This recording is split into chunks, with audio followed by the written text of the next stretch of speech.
Every night at 6:12, Max waits for my husband to come home. My husband died 3 months ago. At first, we thought he was waiting for food. Then we realized he was waiting for Elias. I think Noah understood first. Neighbor asks me, "Why don't you bring the dog inside?" Because part of me was still waiting too.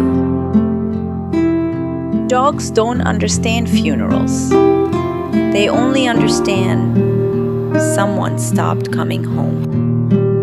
He's not coming back, but I'm still here.